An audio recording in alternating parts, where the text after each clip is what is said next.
multilateralism in uncertain times, the role of middle powers. The President and I met in Rio on the sideline of the Brazilian G20, and we had a really wonderful conversation. I don't know whether it was also generated by the cocktails, but it was really good, and we hit it off, and I invited him, and I'm so glad he accepted. Elected in 2023, President Peña became the youngest president in Paraguay's democratic history. He served as finance minister from 2015 to 2017, appointed to that office at a difficult moment for the country's economy. Earlier in his career, the president worked at Paraguay's Central Bank, 2000 to 2009, and was also an academic economist publishing on monetary policy and finance issues. He then served at the IMF's Africa Department before going back home to become a member of the board of directors of Paraguay's Central Bank. I have a special spot for him, being a former fellow finance minister, and we don't last too long, so we share a lot of wounds together. The president holds a master's in public administration from Columbia University School of International and Public Affairs, CIPA, and he did his undergraduate work in economics at the Catholic University of Nuestra Señora de la Asunción. Under President Peña, Paraguay registered South America's strongest rates of GDP growth in 2023 and 2024, according to IMF data. And the outlook for this year is positive as well. Like many middle powers, the country's economy is strongly tied to the global economy. Its trade to GDP ratio in 2023 was 83%.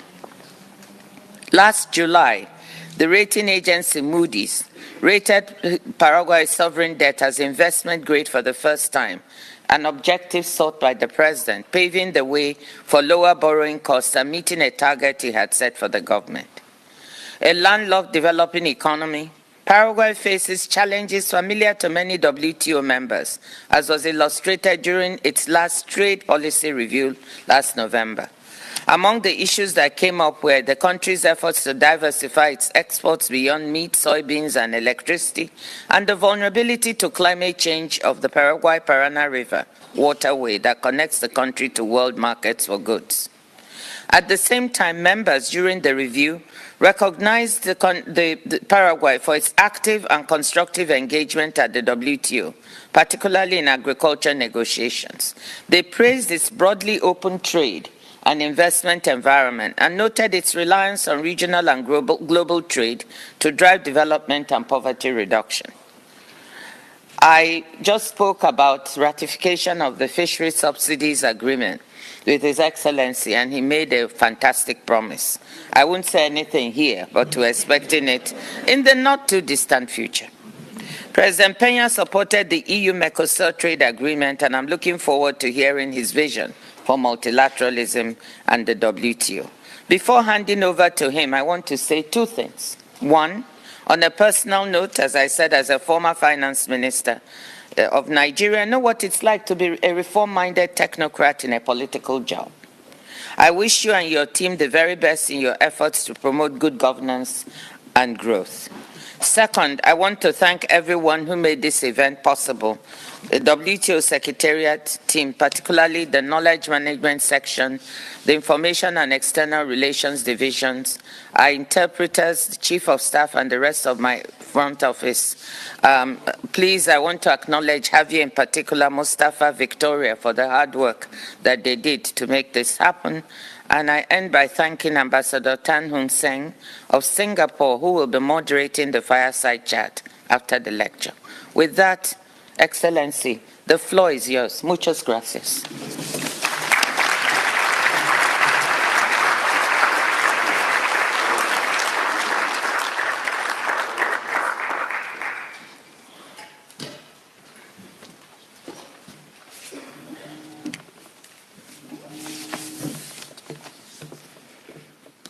Madam Director General Ngozi Okonjo-Iweala, thank you very much for your kind words.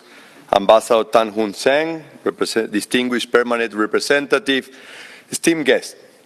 It is a great privilege and honor to address you here today to present Paraguay's perspective on the importance of multilateralism and the vital role of middle powers in sustaining the multilateral trading system during these very challenging times.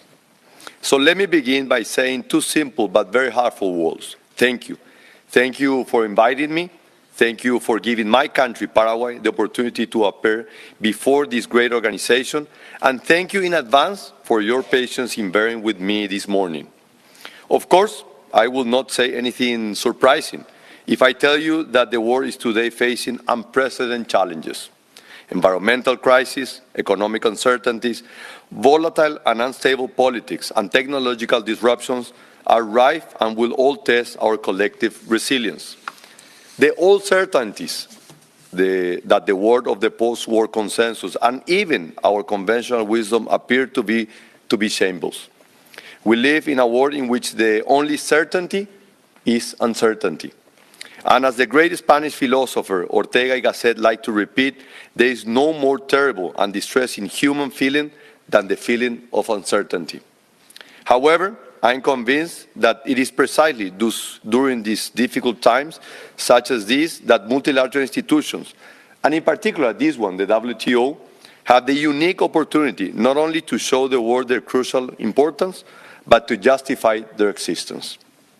In other words, to prove that the creation of the international organization, which seeks to put order into chaos in the world of commerce, was not only a very sound decision, but a brilliant and an endurable insight. Something, my friends, which I'm convinced is absolutely true. The WTO has been, is, and will be a great idea. Allow me to share a perspective from a distinctive and particular point of view. While Paraguay might not be the first country that comes to mind when discussing global trade, I believe that my country's journey can offer valuable insight into the role middle powers play in strengthening the multilateral system. Our history has shown us that cooperation, coordination, and collaboration are the only weapons that can kill instability, uncertainty, and conflict. An astute commentator once said that Paraguay's history is so striking and exceptional that it should not be written in prose, but in verse, as the great Homeric poems. Many of you here may not know this, but Paraguay was the most prosperous and developed country in South America in the middle of the 19th century. We had the first steam train in the continent, formidable industries and manufacturing, and we were the only country in which analphabetism was eradicated in the continent. However, our early success proved to be fatal. Commercial tensions and controversies arising out of our leading position led to conflict. We learned in the most painful way that commercial controversies in a world with no multilateral institutions such as the WTO can only be solved by war. Our giant and powerful neighbors, Brazil and Argentina, united together with Uruguay, signed a secret treaty, the Treaty of the Triple Alliance, or of the triple infamy, as the Argentinian jurist Alberdi, censoring his own government, famously called it. Also drafted in euphemistic terms, the real object of the treaty was the total extermination of the Paraguayan people and our elimination as a country, due in part to those economic and commercial tensions. The consequences of the war were truly disastrous for my country. Nearly 90%, 90, of Paraguay's male population was killed. 2/3 of its population was either decimated or made prisoner. We lost 60% of our territory. Our industry and commerce were destroyed, and our development halted for over a century. Just when we were beginning to stand up again, the hammer of Mars fell again, and we had the painful 3-year Chaco War with Bolivia in the 1930s. The aftermath of this war, in turn, heralded the reign of strong men as Paraguay lived under military dictatorship until 1989. During much of that time, Paraguay became an island surrounded by land, as the great Paraguayan writer Augusto Roa Basto called, avoiding conflict but paying the heavy price of disconnection from the world, including economic isolation. Finally, in 1989, the longest democratic experiment in our history began. One of the more fortunate consequences of this was the reinsertion of Paraguay into the world, and our embrace of multilateralism as the keystone to our foreign policy. War is sweet only to those who have never tried, as the immense European Erasmus of Rotterdam once said.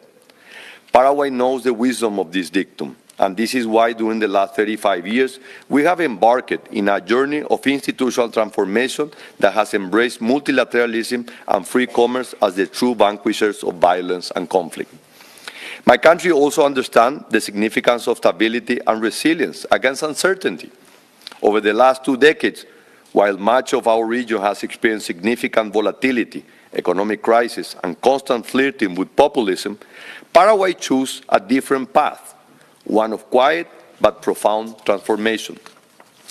This transformation has been built on 3 pillars: macroeconomic stability, institutional strength, and environmental sustainability.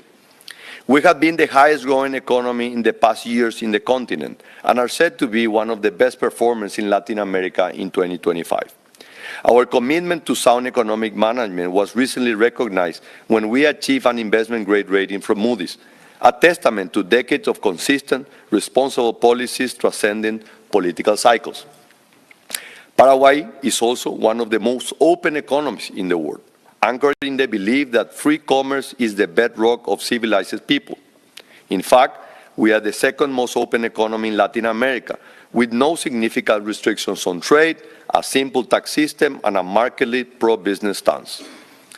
As a landlocked country and primarily agricultural exporter, producing food for 10 times our population, we have no other alternative.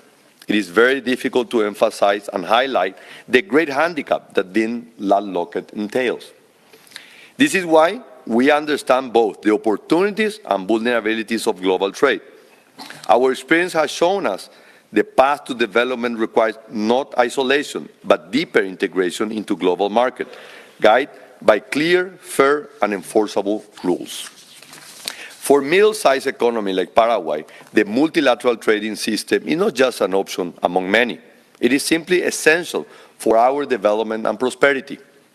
This is why I believe that any crisis of multilateralism can only be solved with one thing: more multilateralism. Thus, I'm convinced that the WTO truly plays a crucial role in our world, assuring peaceful alternative to conflict by enabling free commerce and making our people prosperous.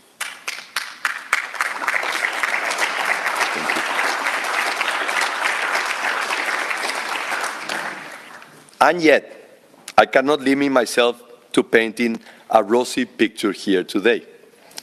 The situation of the world today, and the WTO in particular, requires honest and open discussion. While its achievements have been remarkable, the organization faced significant structural challenges that, with due respect, we need to be addressed. I will mention some of them here.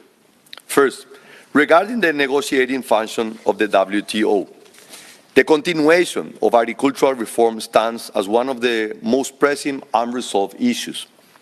The promise of substantial reduction in support and protection made the developing countries during the Uruguay round remains largely unfulfilled.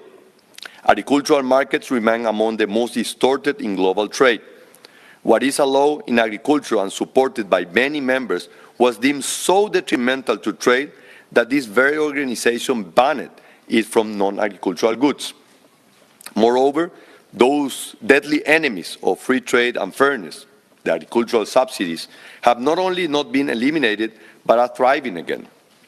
I cannot emphasize here how much this hurt countries like Paraguay, who are doing their homework and yet must face these unjust travesties of free commerce. Of course, subsidies are not limited to agriculture, since some great powers extend them to whole industries, which leave absolutely no chance to smaller economies such as Paraguay. Subsidies are the mortal enemies of free trade, my friends. They are simply unfair, and they offend any sense of justice in trade. I beseech you here today, let us put an end to this practice. For our part, Paraguay has consistently advocated for progress in agricultural negotiations, particularly concerning market access improvement and the reduction of subsidies that distort production and trade. Agriculture is not just a source of revenue for us. It is the backbone of our economy and a means for livelihood for many Paraguayans. While multilateralism remains our primary goal, we appreciate progress made through joint statement initiatives, which have brought new dynamism to the organization. Paraguay actively participates in this initiative, including services, domestic regulations, investment facilitation for development, and electronic commerce. While maintaining our commitment to multilateral outcomes, we recognize the value of this initiative in advancing the system. Secondly, concerning dispute settlement, this is another disfiguring blemish in the current system, and once again, smaller countries are the main victims of its failure. The system is simply not working, and thus countries take unilateral measures without consideration of the consequences. Obviously, more developed countries are benefited by this, to the detriment of developing nations. The current impasse in the appellate body represents a fundamental change to the system's credibility. The dispute settlement mechanism initially was one of the most promising tools of the WTO, providing access to an impartial and binding mechanism for resolving conflicts, irrespective of member size or relative powers. This is what made the WTO different from other international organizations, enforceable rules. However, without an effective mechanism for resolving conflicts, the system falls into the might make right logic. Under this principle, convincing members to negotiate new rules becomes senseless when existing ones cannot be enforced. And if rules cannot be enforced, well, the system loses virtues and attractiveness. Paraguay, along with other members, has consistently called for the immediate resolution of the appellate body impasse. We recently missed the deadline for a fully functioning dispute settlement system by 2024. So I urge you today, dear members, to work together to restore and relaunch this essential pillar of our organization.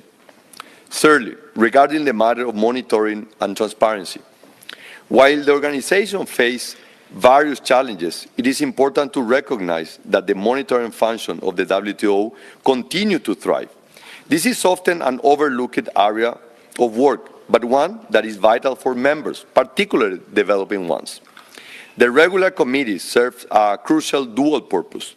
They constitute a forum for transparency and effective implementation of WTO agreements, while also providing an opportunity to address trade concerns on an equal standard basis.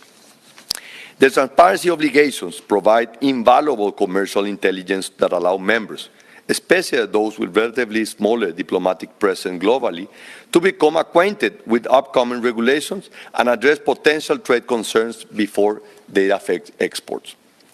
Despite our size, Paraguay has been an active participant in this monitoring function, demonstrating that middle and small countries can be key players and have their position heard through cooperation and alliance building.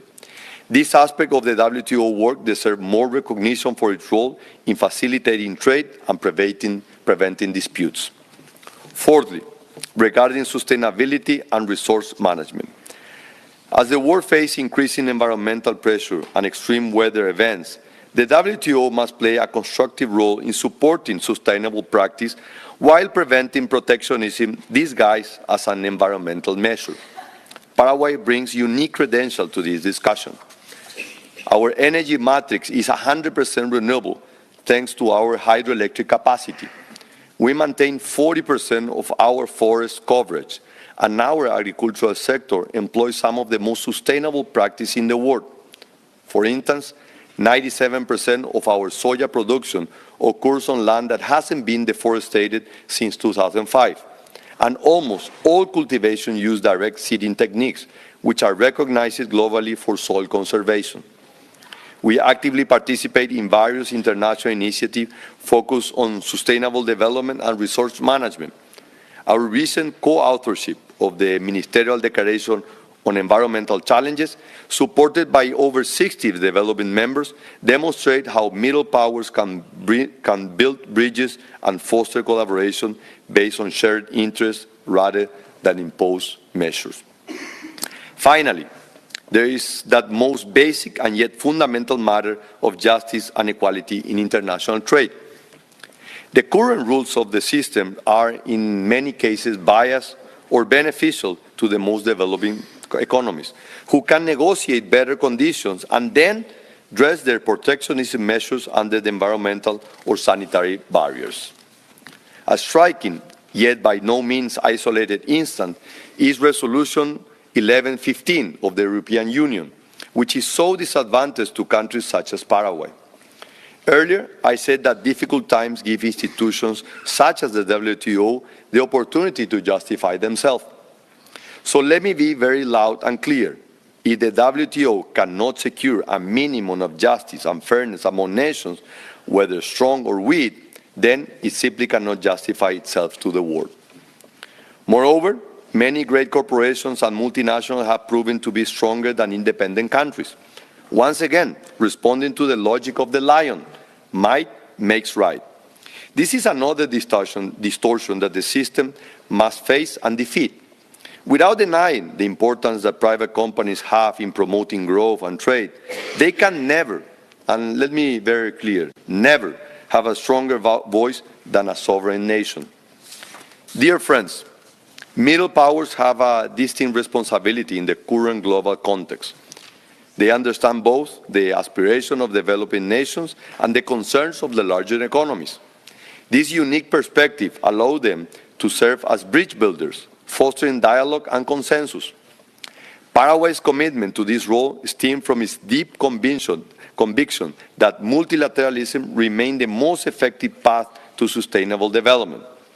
Only a stable, free, and fair international trade system can defeat not only poverty, but that ominous threat of martial conflict.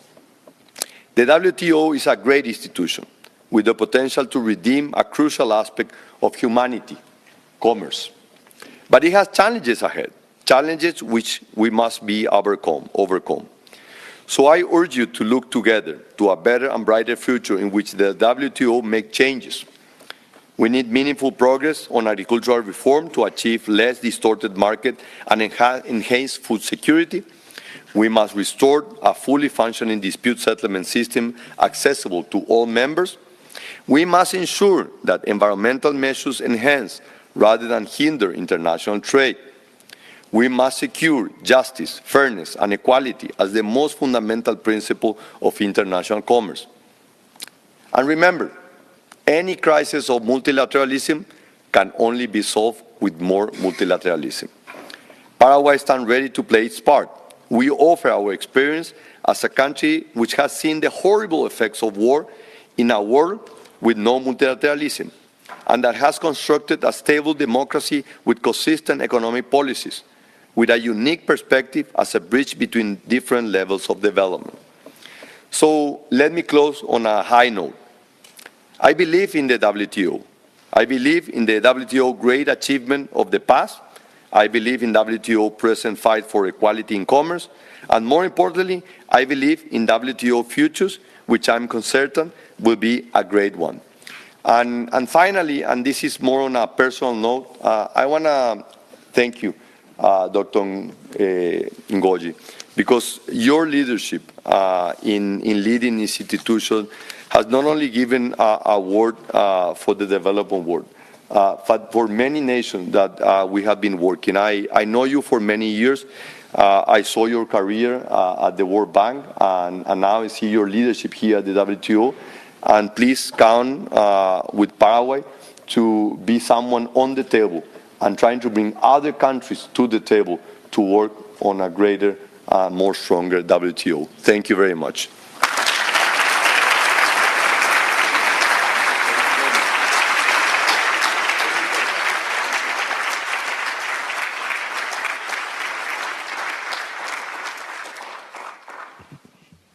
Well, Mr. President, thank you very much for your comprehensive and thought-provoking lecture. it was impressive both in terms of breadth and depth. And thank you also for sharing with us the unique lived experience of Paraguay. As a small country, trade dependent like Paraguay, your messages really resonated with me. Mr. President, if you allow me, I would like to pick up some of the key points that you have highlighted and get the ball rolling by posing a couple of questions for you. Mr. President, you have rightly emphasized that the WTO has been a force for good in at least 3 ways. One, the WTO, which is the anchor of the rules-based multilateral trading system, has enabled global trade to flourish and lifted millions out of poverty. 2, it has provided the predictability and certainty that is necessary for businesses to grow. And 3, it has prevented the global trading system from descending into a state where might is right, as you have described it, and where the law of the jungle prevails. However, the WTO, the multilateral trading system, and indeed multilateralism in general have come under stress in recent years. Against this backdrop, and in the face of a polycrisis, which included climate change, rising geopolitical tensions, and economic inequalities, we would love to hear your views, Mr. President, on what are the concrete actions that middle powers, as you have described them, can collectively take to strengthen and future-proof the system. In short, how can middle powers, in your words, cooperate, coordinate, and collaborate better in order to make the multilateral trading system stronger? I think the most important thing is not to be shy on raising your voice to express ideas. I think in a world of polarization and conflict, countries that want to bring together, to be a bridge, have remained silent. And this applied on internal politics and also applies at the multilateral stage. So Paraguay is not only a central location at the heart of South America, but also has been a way of these political swings on ideologies. And we have played a role in bringing countries together. And we are doing this within Mercosur. As you all know, presidents of Brazil and Argentina, they don't get along very well, but they both get along very well with Paraguay. So people think that being in the center and the middle is the easy part, and is in fact the hardest part, because being on the extremes is very easy. You just sit on your corner and you yell to everybody. But being on the middle, you need to mediate, you need to bring countries together. So Paraguay is playing more and more this role. In fact, we are not only raising the voice and talking about this, but we are also proposing. And there are many stages for multilateralism to work. One of them is the Organization of American States. This organization will take a new leadership in this year. There are elections in May, and Paraguay, who is proposing to enhance the capability of the OEAs and to strengthen multilateral system, said, I'm willing to cut my arm for this institution to flourish. So I have proposed that the Minister of Foreign Relations of Paraguay to be the next Secretary General of the OEAs. We are working with the IMF. Paraguay is probably one of the few countries that is not a problem in terms of macro stability. But even though we have come to the table to the IMF to show that some of the ideas that the Director General, Kristalina Georgieva, is proposing to look at more on sustainability. So Paraguay is one of the leading countries on the new facilities that the IMF is giving. It's providing a financing facility for countries that are abiding to the highest standards in terms of sustainability, an asset that was not seen from the side of the IMF. So my concrete answer is we need to be bold, we need to be very ambitious, and we need to leave behind that image of isolation. We need to sometimes be louder than the voices that are trying to set us apart. And we need to be louder for those two that we want to bring us together. So, and this plays at the different roles. And personally, myself, being a civil servant my entire career, and now being president of Paraguay, is a great opportunity to engage at the very, very high level. In my region, but also beyond my region. I had the opportunity for the first time in the history of my country that we were invited for the G20. And it was a great opportunity for G20 countries to hear from a middle power to talk about things that are very important to us, that sometimes they are not on the table of a typical G20 meeting. So, of course, these support the argument of multilateralism, the role of the WTO, the role of the IMF, the World Bank, and all the multilateral systems. So I think that we need to raise the voice and we need to encourage other countries who are doing the right thing, but they are doing it silently, to be more outspoken and to reach other countries.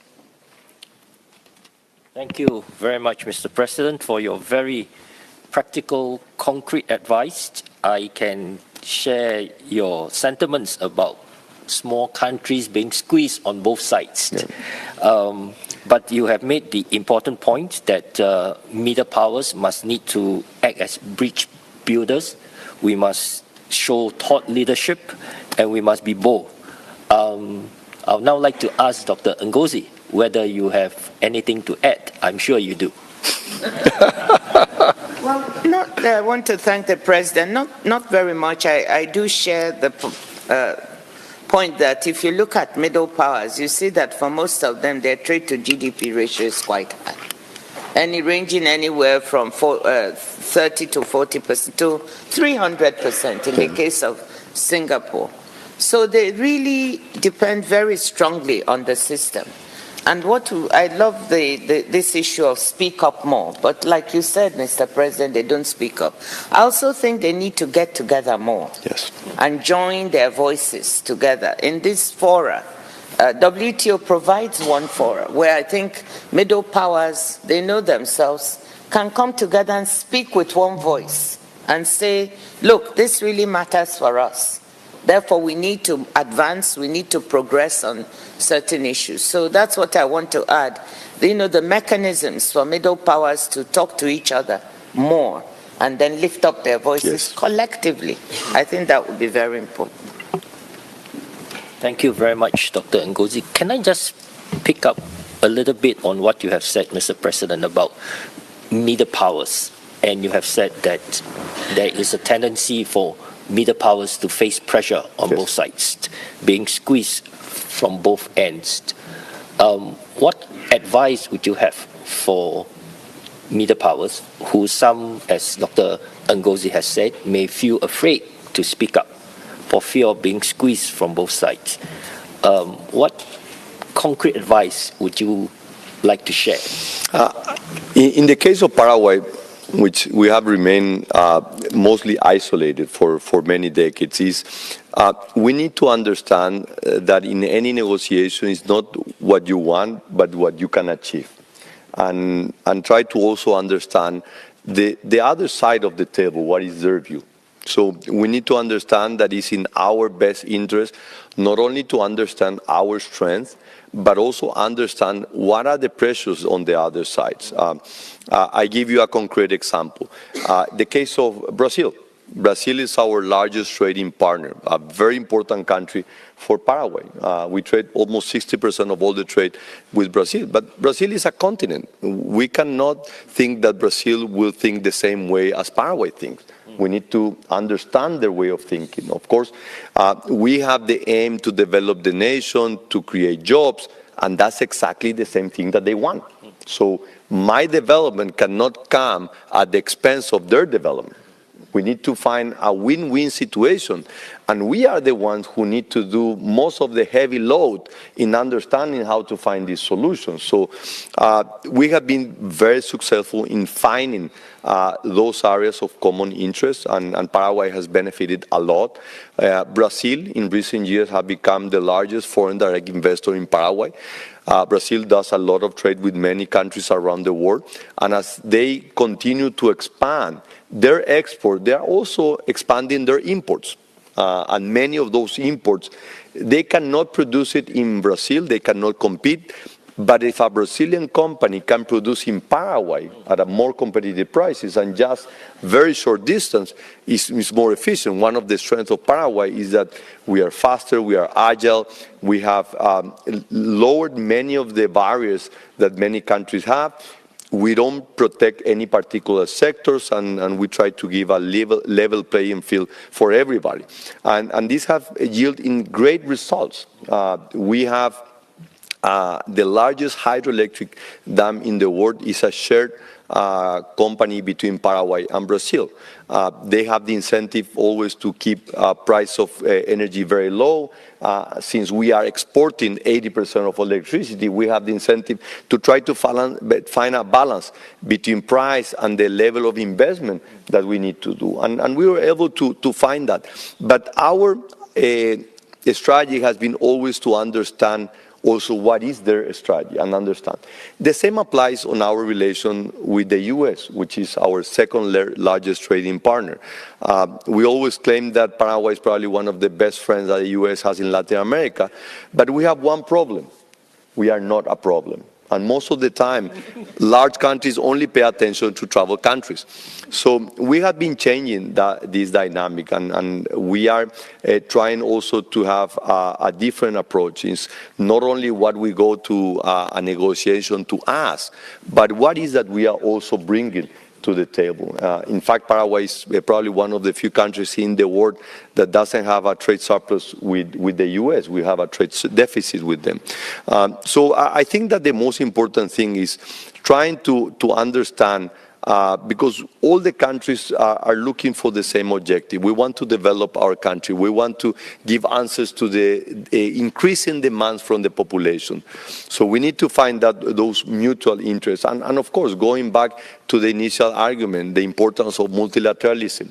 This also brings common sense to the table, and not only a tip-for-tack negotiation, something that is beneficial to the entire world. Thank you very much, Mr. President. Fantastic answer. The emphasis is that we must strive for win-win outcomes.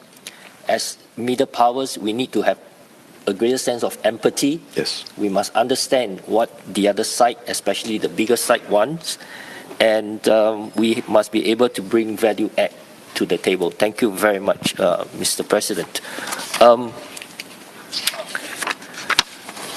Mr. President, for my second question, allow me to move from 25,000 feet to 5,000 feet and ask more specifically about the long-standing agriculture negotiations, which you have described as one of the WTO's most pressing unresolved issues. As an overwhelmingly agricultural exporting country that produces food for 10 times its population, it is understandable that Paraguay has been very active in the agriculture negotiations. Hence, I'm sure the audience will be very interested to hear your assessment of one, what you see as the future of the agricultural negotiations, and two, what concrete steps should members take to deliver a meaningful outcome at MC14? I'm an optimistic by nature. Even if you show me a glass of water with very little water, I will tell you that it's half full. I'm very optimistic. If you ask me, well, this is half full, but I'm very optimistic. When I see a problem, I see an opportunity, and I always try to solve problems. So my dream and my objective is to resolve these issues as soon as possible in a way that is reasonable, because this is not only a nation-to-nation or bloc-to-bloc negotiation. This is also a negotiation within the countries and inside of the countries, but because the same way that I'm raising my voice from Paraguay to the world, that we want to be treated fairly and we want to have more trade on agricultural products, I also have to go back on the inside of Paraguay and talk to producers who are also concerned and who are afraid, and they are demanding me as President of the Republic to defend Paraguay. And if you need to leave the WTO, leave the WTO. I mean, there are some extremists also who have those positions. So a couple of months ago, when we were in the middle of the discussion of the Mercosur-EU negotiations and the implication that it may have, I was having to face an uplift of producers who were very concerned, and said, we're going to block the country and we're going to not allow. So I said, don't worry, we're going to talk. So I went to a meeting, and there was a room double the size of this room with producers that, of course, they don't have all the knowledge about international trade and regulation. They were just afraid that they're not going to be able to sell their products. So I went there, and we spoke for 5 hours, and I was answering all of the concerns that they have. So we need to try to find that balance between the internal discussion and the international discussion. And so I'm very optimistic, because I know it makes sense. This is, I understand the pressures that other countries have about their local producers, and many of the time, like in this country, in Switzerland, cattle raisers and cow raisers, this is part of the culture, and they don't want to lose it. But the reality is that they cannot compete with a country like Paraguay. It's impossible. Like, we cannot compete with watches made in Switzerland or chocolate made in Switzerland. It's impossible for us. But in producing some product like beef or milk, we're extremely efficient and we're very competitive. So we need to find a way how to manage internal pressure with this idea of more trade and the international level. That at the end is beneficial for everybody. I mean, this is what Adam Smith made in his famous the book, The Wealth of Nations. Comparative advantage, and countries start to specialize in some things, and other countries start to specialize on others. So we need to be very mindful on this, because politics has become extremely divided. And this is true for politicians, this is true for every country. So as we gather here in this great organization, and we are expecting that all head of nations are willing to come to the table and promote these ideas, the reality is that they have to go back to their countries and they have to face a pressure that none of us will be able to face. Right? So managing those expectations from the population is very important, and it requires a lot of commitment, common sense, and at the end is institutional building. Thank you very much, Mr. President. I think you have hit the nail on its head when you say that it's always a constant tussle between balancing domestic demands and pressures, and also trying to achieve your domestic objective without sacrificing systemic interest. Yes. And I think that is a very important point that I hope all members around the room will take to heart today.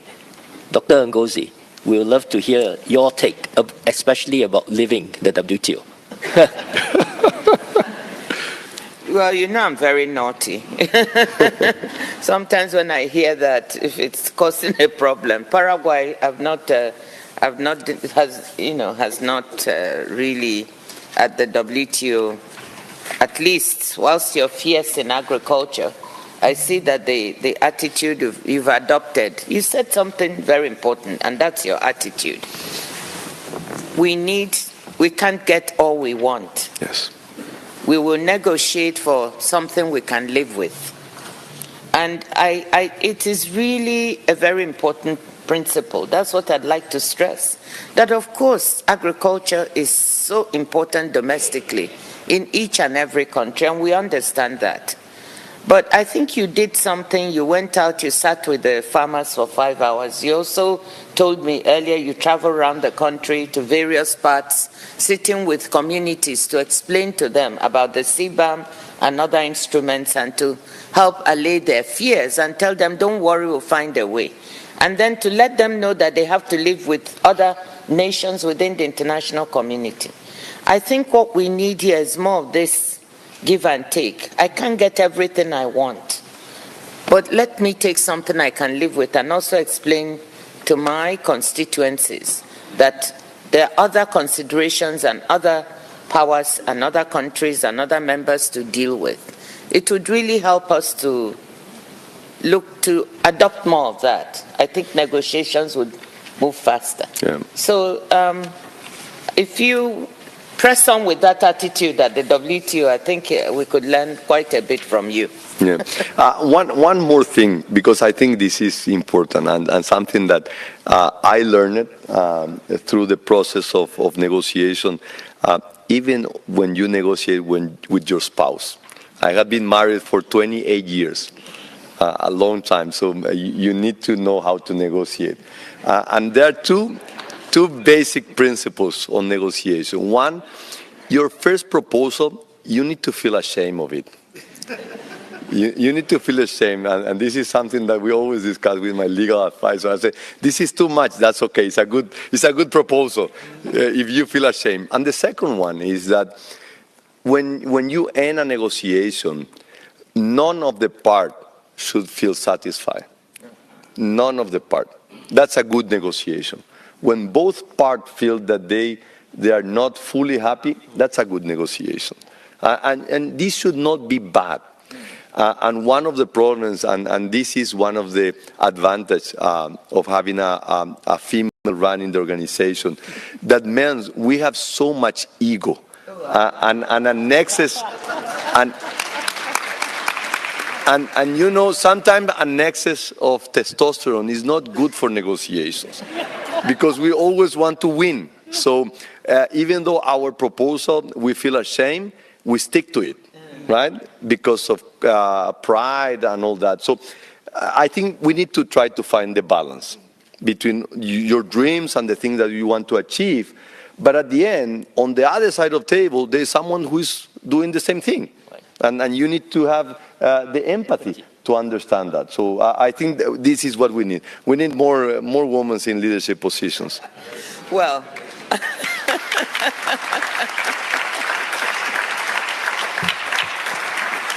well, you can understand how I started to love this president and said, after talking to him on the sidelines of G20, I said he has to come. I've been married for 45 years, and I totally agree with you on that. I wanted to add something, that countries also have egos.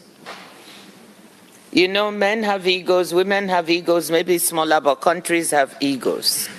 And when that country ego is so strong and it cannot also give way to a little bit of ego to the other countries, then it becomes a problem. Okay. And so I totally share your message. I think if we can, I had this joke that was published in a paper that when I'm in a negotiation, I put my ego in my handbag. Yeah. If we could do a bit more of that, I think we would advance. Thank you for your wise words. Thank you.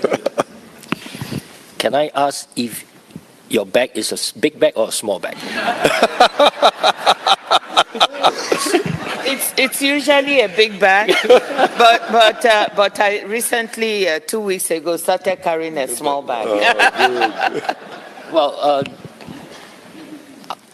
I hope that my wife of 33 years is listening, and I will pass on your advice, Mr. President. Can I just pick up on the point that you made? You said that you spent 5 hours talking to a room full of producers, yes, farmers.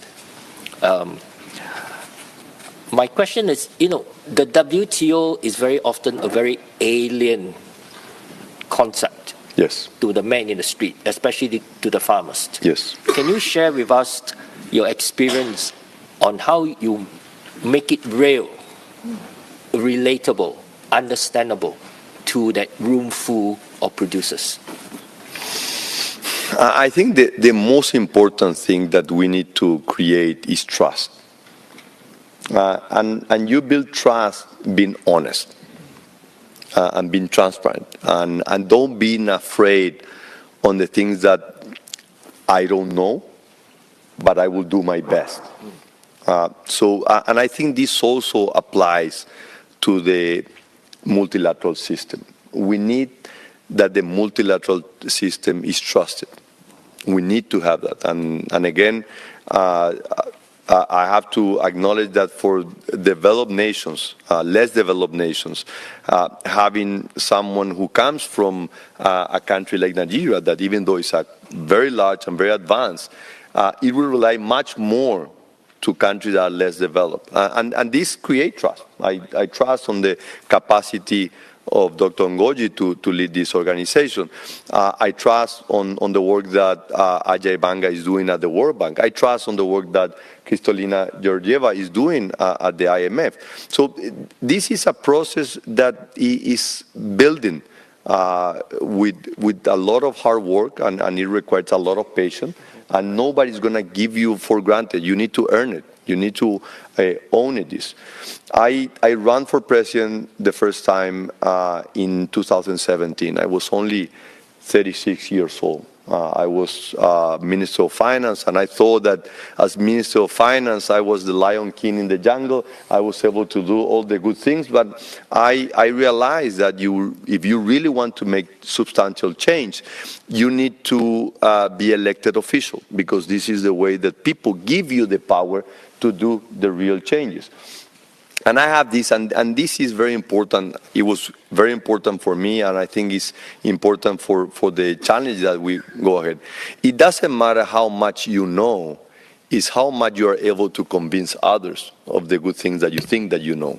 So and of course, my experience as a teacher and working in academia, it gives you a good handicap in talking to people, in explaining to people, and having the patience to understand that on the other side of the table is going to be someone that probably doesn't have your experience, that have your formation, but you need to build the trust and the confidence that even though he knows that you don't know all the answers, you're going to do your hardest to protect them and to help them go through. So I think this is the most important thing, is build trust and confidence. Thank you very much, Mr. President, for your very candid sharing that trust is paramount, and it's not how much we know, but how much we can convince others. I'm aware of the time running out on us, so I would now like to open the floor and invite questions from the audience. You would be happy to know that the President had earlier indicated to me that he looks forward to answering some difficult questions. So I hope we'll be able to hear some tough questions from the floor. I see some hands. Yes, can I have the ambassador over there? Thank you very much. I am ambassador of Slovenia. Buenos días, estimado presidente Peña, señora directora general, queridos colegas. Bienvenido a Ginebra. Voy a hablar en inglés. Thank you, first of all, for mentioning the strong support for women in leadership positions. That is really something that my country is also a very, very strong believer in. You have served in many positions throughout your illustrious career. Among others, as an academic, you taught international economics. Game theory explains the dynamic between cooperation and unilateral actions, and the balance of risk and opportunity.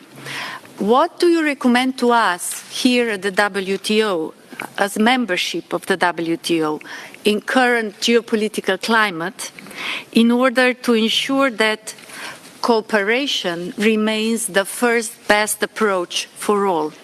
Muchísimas gracias y mejores deseos para usted y su país. Thank you very much. I will suggest that the WTO takes a bolder and a louder position. And I think that you are in a particular interesting times. I think that the current leadership, having a woman with all the experience that Dr. Ngozi have, is fundamental. But of course, she represents the organization. She needs to have the backing of all members of the organization. I have no doubt that she is a great communicator. She has the capacity to bring world leaders to the table. I think that she has built that trust and confidence. But the organization as an international body needs the support and is shaped by all of its membership. So I am encouraging other countries to come to the table. If they have concerns, if they don't like the outcomes, they will be better off coming to the table, sitting and explaining their position than giving their back. Because the representation at the top of the WTO, it represents the organization of all of the countries. So I will strongly suggest that we bring the WTO to the front of the discussion, and for that you need to raise your voice, and you have to be very loud and very clear, and to explain the things that are working and be very clear the things that are not working without naming and shaming any country. We don't need to do that. If you want to make a strong argument, you don't need to criticize a country, but you can advocate for the right causes and the principles and the values that we want to promote. I mean, that was the origin of the multilateral system. It was not against something, it was to promote the good things. So my word of advice and experience is we don't need to be shy anymore. I think that we have remained shy for many years. We have remained silent for people that was yelling at us, sometimes bullying at us, and we need to fight for the right causes. Thank you, Mr. President. Dr. Ngozi, would you like to add something? No. I think that's it. Thank you. I would also... The man in the back, that was the first one. Okay, the gentleman over there. But can I just ask you to identify yourself before you pose your question? Thank you. Thank you. I'm ambassador from Colombia. I will speak in Spanish. Great. Please.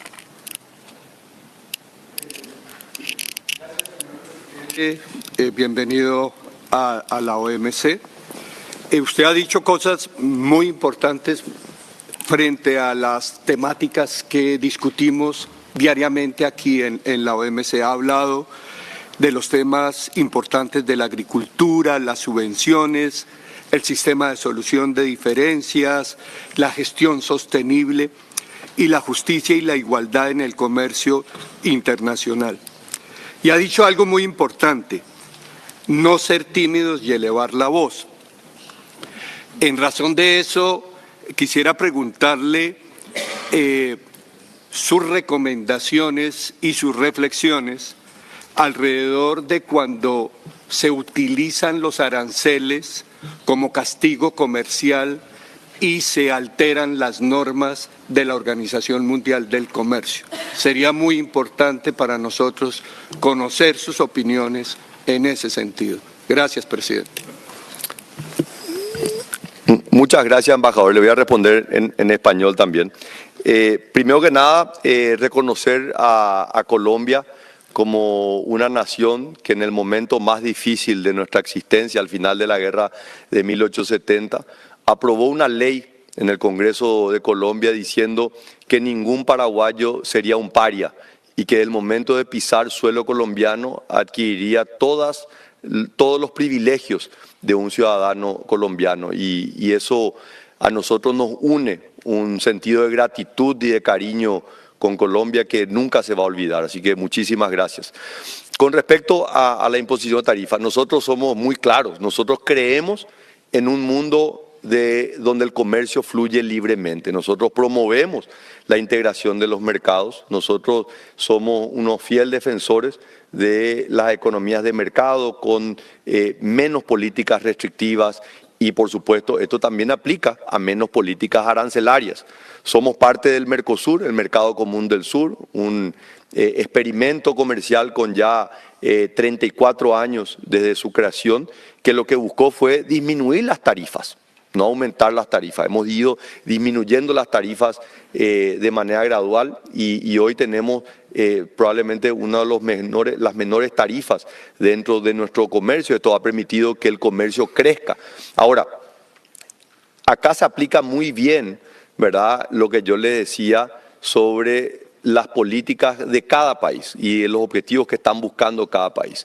Podemos de manera global proponer que haya cada vez menos tarifas o condenar a los países que quieren aplicar esas tarifas, pero también tenemos que entender desde la óptica de esos países. Y el caso específico estoy seguro que se aplica a la política que hoy la administración del presidente Trump está implementando desde Estados Unidos, no solamente con países latinoamericanos, sino con todos los países del mundo, donde ellos dicen, después de haber propuesto, el libre comercio, el ingreso de China a la Organización Mundial de Comercio, la disminución de tarifas, nosotros sentimos como pueblo americano de que estamos perdiendo la batalla comercial, que estamos siendo perjudicados, para lo cual ahora vamos a tener una política más restrictiva sobre el comercio, imponiendo tarifas a algunos países. Creo que podemos, obviamente, de nuestra lógica condenar esto, pero ahí es donde tenemos que tratar de entender de dónde están viniendo estas políticas de estos países, ¿verdad? Las restricciones no son solamente arancelarias, porque acá estamos hablando sobre las tarifas, pero hay muchos problemas con barreras no arancelarias que le siguen haciendo un daño tremendo y que muchas veces no las hablamos. Y Paraguay sufre de eso también. Nosotros capaz que no podemos reclamar los aranceles dentro del Mercosur, pero sí reclamamos todavía barreras no arancelarias que son impuestas sobre países pequeños.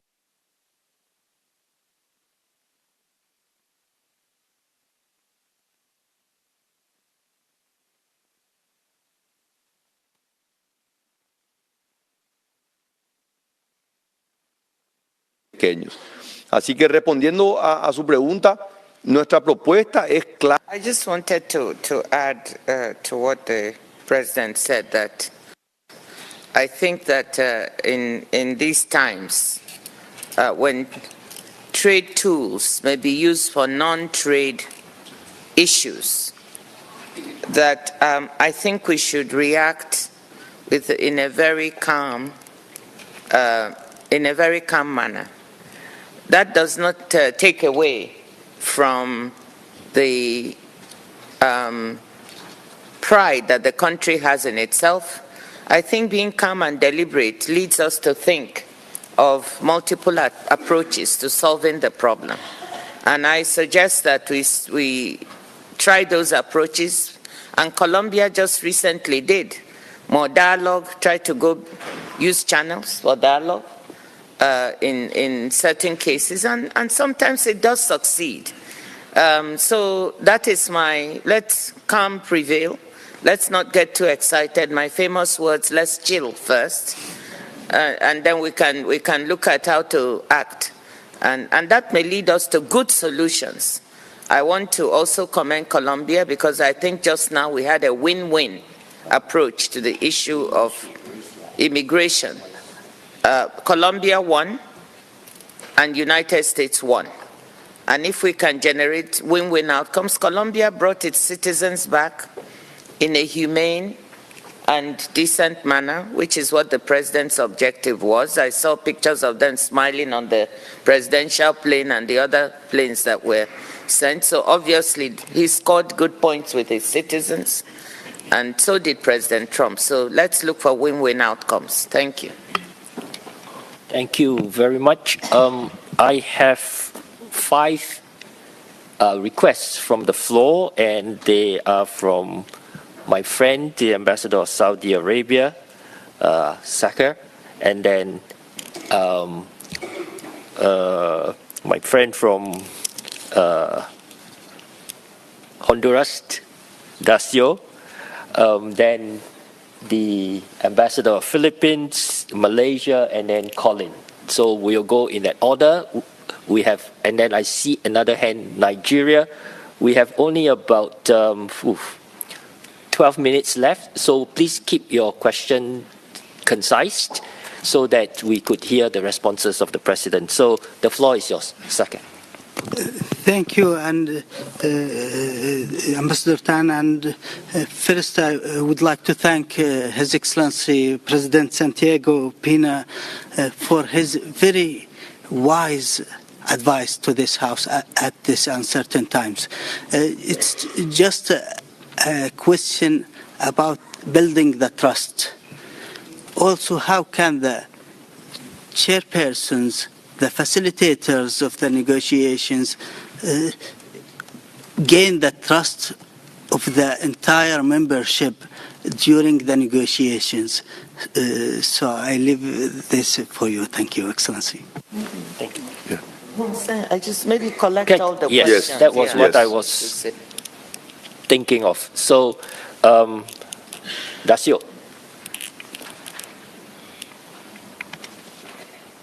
Muchísimas gracias y bienvenido, señor presidente. Gracias por su ponencia y permítame felicitarlo por la alta representación que usted tiene en esta casa, dirigida a través del embajador Raúl Cano. Como latinoamericanos nos sentimos muy orgullosos de tener este nivel. Presidente, en los contextos de los cambios geopolíticos y las nuevas administraciones en economías claves, ¿cómo planea su gobierno posicionar al Paraguay estratégicamente en el comercio global? ¿Y qué considera usted que se debería hacer en esta organización desde un punto de vista de reforma para poder la mesa de negociación? Gracias, presidente. Thank you, Dacio. I next give the floor to Manuel, Philippines, and then Malaysia, again Colin, and Nigeria, in that order. Bienvenido, señor presidente. For the Philippines, the question I have is that, indeed, as you mentioned, the multilateral trading system and free trade is indeed the way to go, more multilateralism. However, you also forewarn us of success, the dangers of success. So the multilateral trading system has helped improve living standards across the globe. And indeed, some countries have been quite successful. As you said, China has been quite successful, and this has led to geopolitical tensions. As Paraguay was successful, which led to hot war, that is one of the greatest risks we face today, is hot war. And that is, I guess, the main concern we have here in the WTO, is how to lessen these geopolitical tensions. Dr. Ngozi says we have to move towards re-globalization and show the benefits of integrating and regional supply chains. So maybe you can give us your insight on how we can avoid the danger of this hot tension. Thank you. Thank you, Manuel. Malaysia. Thank you, Moderator, for the floor. Thank you, Mr. President, for sharing your vision and views, as well as your negotiation technique, especially with spouse. Most of us need it. Malaysia is a small trading nation, and together with another 9 ASEAN member states, we can consider ourselves as a middle power. I agree 100% with you that at the multilateral platform, we have one problem, which is, in most of the cases, we are not the problem. So, other than to speak more and to speak louder, what can be done by middle powers to ensure the main players take our views seriously at multilateral platform? Any bold advice and suggestion is highly appreciated. Thank you. Thank you, Sharia, Colin, and then Adamu. Thank you, Mr. President. I really learned a lot from your presentation. Give the floor to Colin first. Thank you so much, and thank you, President Peña, for coming to WTO today and leading us in this very rich discussion.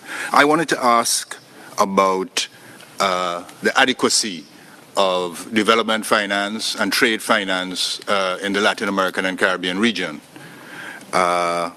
We have the IMF, we have the World Bank, we have Caribbean Development Bank, Inter-American Development Bank.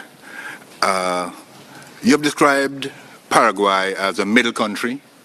I myself come from a small country, a very small country actually, and we believe that the finance available for trade, especially trade in services, is not adequate to the needs of the region, and in fact, most of our regional financial institutions are too small to meet the trade and development needs of the region. Your views? Thank you. And the last question from Adamu. Thank you, Mr. President. My name is Ambassador Adamu Mohammed Abdul Hamid, Ambassador of Nigeria to the WTO. I learned a lot from your presentation as well as the question and answer sessions.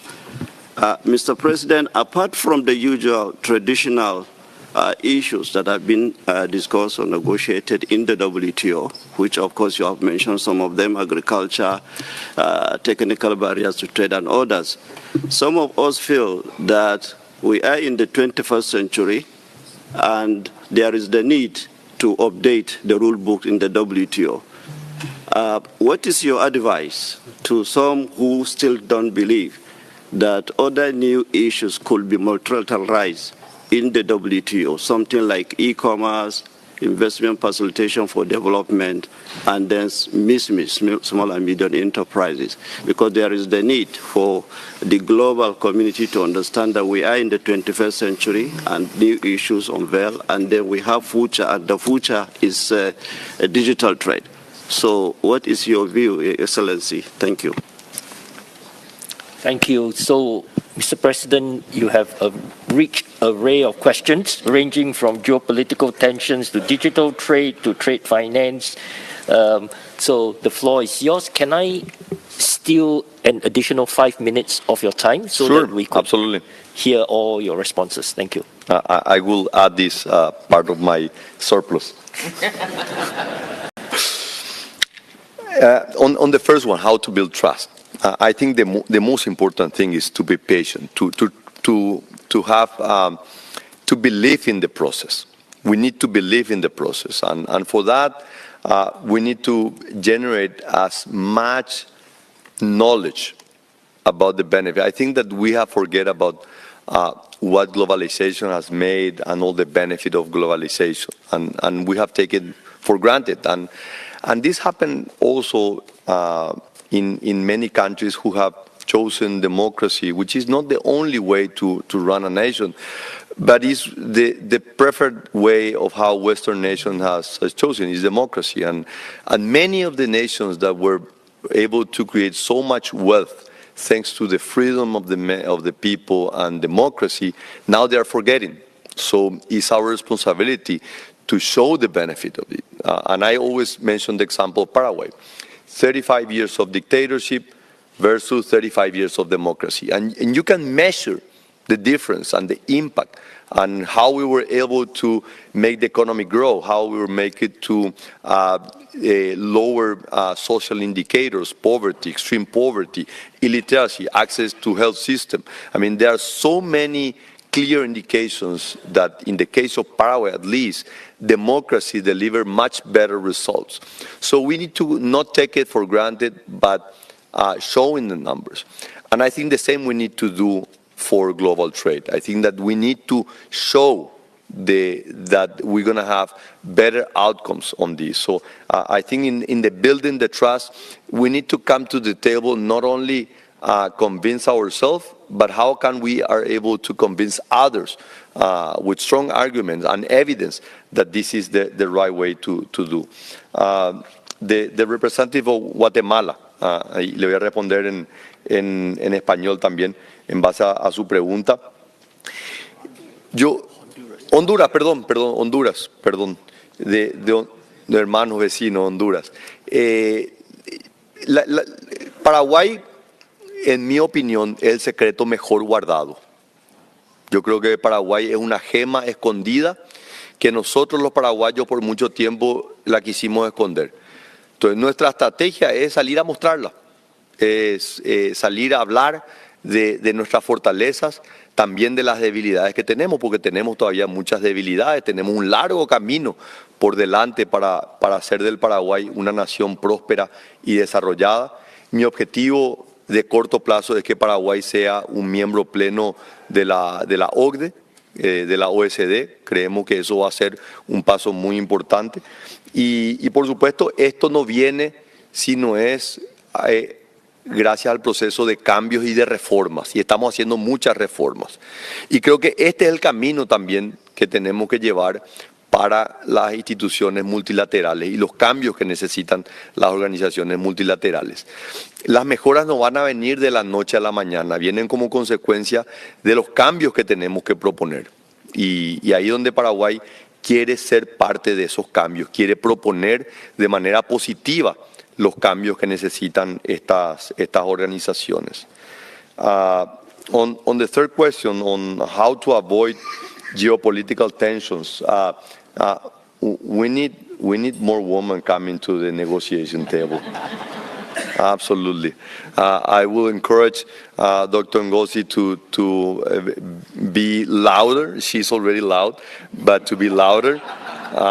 And I see that there is a group of at the very high level of leadership, and I will put also Kristalina Georgieva, from an institution that I know very well, which is the IMF, which was very shy. The IMF was very shy and a very opaque institution. Nobody was, they were all afraid about the IMF. And she has changed this view. It's not that the previous leadership was not doing this, because Madame Lagarde was also doing that. In fact, for us economists, it was like, it was very hard to swallow that for the first time we had a non-economist running the IMF. She's a lawyer, a very good one, and she was very good in outreaching and getting closer to the world stage. So I think that for the leadership that really and truly believe on this, we need to encourage them. We need to encourage leadership in a positive way to convince others and try to bring egos down and to put on the back and try to achieve a much better outcome. I have no doubt that we need to leave behind that image of being shy and thinking, oh, I'm doing my part here in my corner, I don't need to bother others. No, we need to be very bold, we need to be outspoken and to raise our voice. I think it was the gentleman of Malaysia who was also thinking the same way as Paraguay, as a middle nation. I think that there is a challenge for us, for middle nations or middle powers. We need to team up. We need to group together. There is no group for middle nations that are able to play this bridge. We are trying to play this bridge independently and in solitary. And I think that if we were able to group together a group of 20 middle nations that are not a problem, maybe we can call the no trouble countries group. We are not in trouble, but we suffer from the trouble of large nations or from the difficulties of small nations. So I think that we need to think of it that we have more power than the ones that we think we have. And there's so much more that we could do and to bring to the table. So definitely, and maybe the WTO can be one of these scenarios and for us, so middle nations can team up together and work to bridge between smaller nations and larger nations. On trade finance and developing financial, the role of the multilateral institution, absolutely, I fully agree with you. The system is not working anymore, in my view. What brought the multilateral system after World War II, it was a great idea, not only to preserve peace, but also to give tools to middle and small nations, the access to financing. For many of our nations, the only source of financing for investment was coming from the World Bank, it was coming from the IMF, it was coming from regional institutions. Many of the nations, and the example of Paraguay is one of them, we have graduated from multilateral institutions as the only source of financing. We raise capital from the international markets, not only in foreign currency, but also in our national currency. So this is a level of trust on the country that is very good. But that trust doesn't translate to the private sector. The private sector is still very, very far away from that level. So we need multilateral institutions to maybe focus less on the sovereign nations, and more on the private sector. Because at the end, we are saying that the private sector is the one who creates the wealth and is the one who is doing the trade. It's not the government who is doing the trade. We create the conditions. But they have to face a lot of difficulties. Access to, and I'm not talking only to SMEs, which is a problem everywhere, but also to large corporations. They don't get the type of access to financing the same way that large countries have. And this is in part because of also the wave of regulation that has come from developed nations. AML, for example. AML has been a quite improvement to fight illegal activities, anti-money laundering, and these regulations, who are very strict and very high, works in different ways to different countries, right?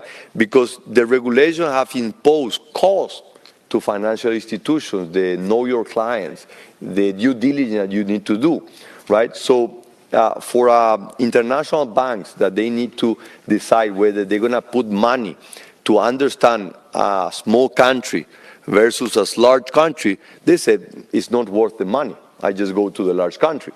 So de-risking has happened to many of our middle-sized economies. And this is seriously damaging international trade, because this is one of the sources of not having access, is the financing. So I fully agree with you. This is one of my main critics. I'm a strong supporter of multilateral financial institutions, but I'm very critical on the approach that they said, because the easy thing is to give money to a sovereign. The hard part is to give money to the private sector, and no word to SMEs. And the last word to the representative of Nigeria. And you were talking that there are so many other issues, and you're right, there are so many other issues that you can address. But I will say that WTO should focus on the things that are on the table now. I think the issues that I have mentioned, agricultural restrictions, the settlement resolution system, I think these are fundamental, these are at the backbone. On the other issue, what I will strongly encourage is that the WTO team up with other institutions that probably have a better comparative advantage on those issues, on financial inclusion, on e-commerce. I have no doubt that the Secretary General Ngozi have the knowledge of what are the expertise that she will find at the World Bank, she will find at the IMF, and many other institutions that are working. So I would strongly suggest that the WTO can also be a partner with other institutions to addressing those increasing demands and issues. And I really appreciate it. I can do this for the entire day. Offer taken.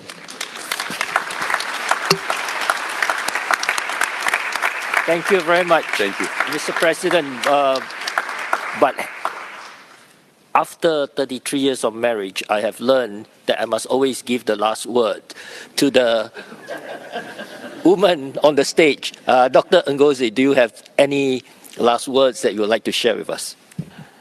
My last words are just to say a very deep thank you to the President for a very engaging, now 1.5 hours, and to you, Hung Sen, for piloting us through this question and answer. Very thoughtful questions, and, I like your very relaxed approach to taking on the questions and answering them. So I know that people have stayed a long time, so I'll leave it there and just say thank you so much. Thank you. Thank you. Thank you very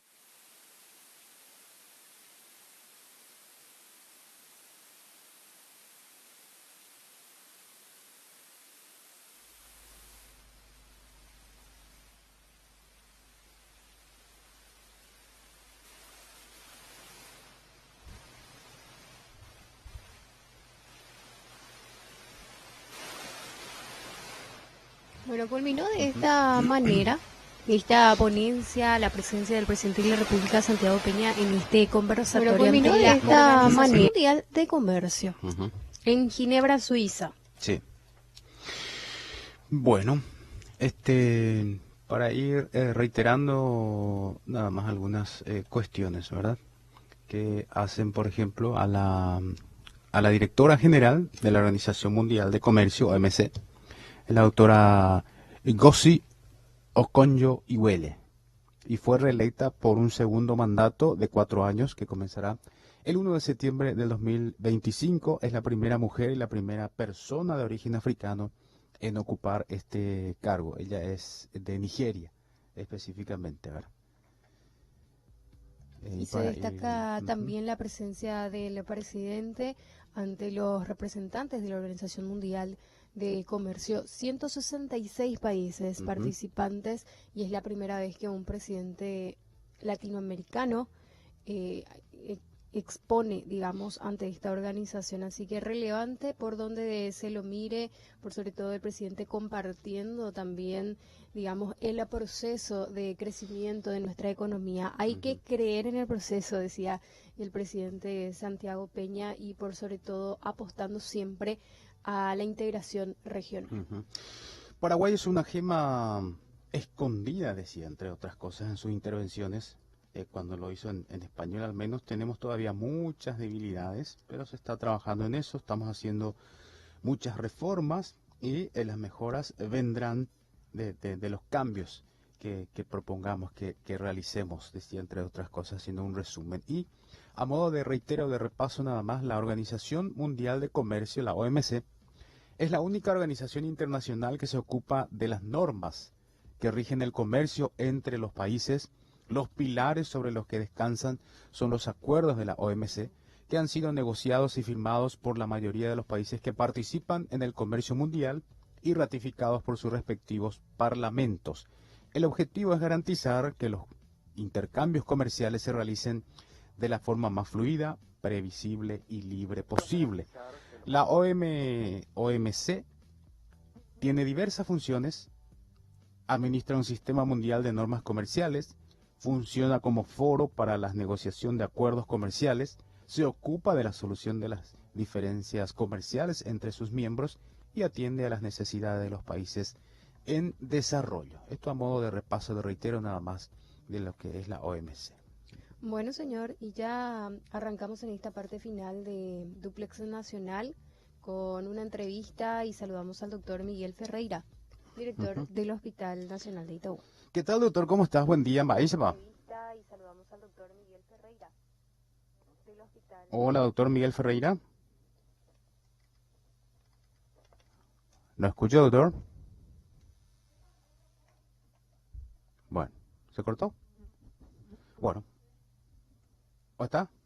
Ahí está, doctor, ¿no escuchan? Bueno, no está. Bueno, vamos a retomar el contacto, la comunicación para ampliar detalles de lo que es este importante lote de insumos y medicamentos que recibió el hospital, a ver en qué consiste, cuánto implica esto en materia de costo, y ver un poquito de paso como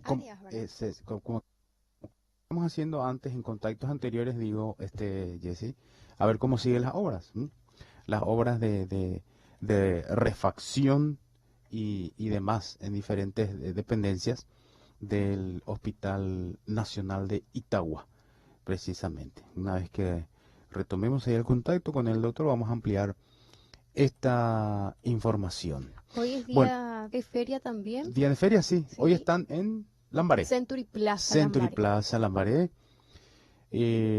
Ya continúa el calendario, ya establecido también para lo que es este año. Y reiterar en ese sentido que también seremos sede nuevamente en un momento del año, en algún momento. APE llegó y cota la feria. Acá seremos locales, seremos los anfitriones, con todo gusto. Hay que para reiterar recibir a la también que gente. hoy culmina la veda pesquera Con el aguas Brasil. compartidas con Brasil y ahí Ujú. se regulariza todo lo relacionado a las actividades de veda. Pesquera, sí. Sí, señor. Sí, con Habría la... que ver también, entre otros temas, Ale, Ujú. el proceso de becas de gobierno, cómo sigue, porque el 29 cerró el proceso de reclamos Sí. y en febrero el INE arranca con la visita socioeconómica, evaluación socioeconómica. Sí, creo que hoy en ese aspecto, Jessica, publican la lista lista final. final. La lista final luego ya pasa a cargo del INE para justamente esta verificación Socioeconómica. socioeconómica, que en la práctica no es otra cosa sino ir a verificar in situ el estado, la condición, la situación de cada estudiante, y como para con eso entonces poder cerrar ya, iniciar este año mismo la carrera por la que uno optó, que uno eligió y para lo cual se ganó el derecho a través de estas becas. Reiterar otra información importante, mi querida Jessica, ayer hablábamos con la gente de Dinavisa, porque la Dirección Nacional de Vigilancia Sanitaria intervino una panadería en Asunción por operar sin registro y disponer sus productos en condiciones insalubres. Panadería clausurada temporalmente por las autoridades sanitarias tras descubrir que no cumplía la ley 836/80 del Código Sanitario, es decir, operaba sin registro. Y bueno, ¿qué trajo consigo esto? Descubrir la insalubridad y también que los personales ahí no son aptos o no recibieron la capacitación para la manipulación respectiva de los alimentos. Es decir, que uno estaba consumiendo algo que no sabía lo que era en la práctica. Bueno, doctor Miguel Ferreira, director del Hospital Nacional de Itagua. ¿Cómo está, doctor? ¿Nos escucha ahora? Buen día, ¿cómo estamos? Buen día a la mesa y a la audiencia. A la puerta. Y por ahí tenéis, amigo, vaya para con doctor. Por un pequeño problemita, como siempre, a veces que tuve con mi vehículo, pero normal, ¿o qué? Por eso... Por ser viernes, o probáis mini paciencia por ser viernes. Exactamente. Bueno, doctor, para compartir con la audiencia esta buena información, Hospital Nacional de Itagua recibe importante lote de insumos y medicamentos. Todo lo que sean estos elementos importantes e indispensables viene bien o poneitería lleva, doctor. Sí, estamos muy contentos y muy felices, muy agradecido con la ministra de Salud, la doctora María Teresa Abraham, que nos ayudó a gestionar y a conseguir lo más rápido posible con respecto a los reactivos que estábamos necesitando para el laboratorio. Y ayer a la mañana, recibimos un lote muy importante, por un costo muy importante, para que podamos brindar todas las necesidades con respecto a los análisis clínicos que solicitan los colegas para los pacientes de distintas enfermedades. Así que estamos muy contentos, muy felices. Pero la respuesta en paciente, o de campaña, en interior, y a veces cuando sea de madrugada, un día antes ya hubo capaz la voto para paitear cuando lore paitero hogares. ¿Para pacientes oncológicos específicamente, doctor, o qué grupo de pacientes? No, para todos.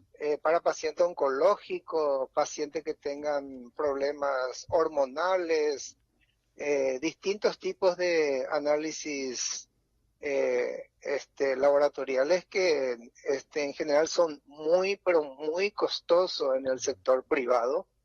y acá el paciente no gasta absolutamente nada, costo cero. Y ayuno, oye, ya pues suele análisis UPB, sin pagar absolutamente nada. ¿A cuánto asciende, estiman, la inversión por este lote de insumos, doctor? Sí, más de 3.000 millones de guaraníes recibimos ahora de reactivos para laboratorio. ¿Y ¿Qué cuánto? tal? Sí. Ay, Menes, está la demanda ahí, doctor. ¿Y para cuánto tiempo estiman les va a alcanzar esto? Y esto nosotros calculamos nos va a alcanzar 3 a 4 meses, de acuerdo a la... Orero Yapó más o menos para 1.000 personas por día la laboratorio de análisis. 1.000 personas promedio, un poco menos, un poco más. Pero en las determinaciones, ¿qué quiere decir eso? A veces para una persona se le pide 8 o 10 cosas. Y esas determinaciones hacemos un promedio de 10.000 por día. 10.000 determinaciones por día. Cada persona a veces tiene 8, 10, 12, 14 pedidos de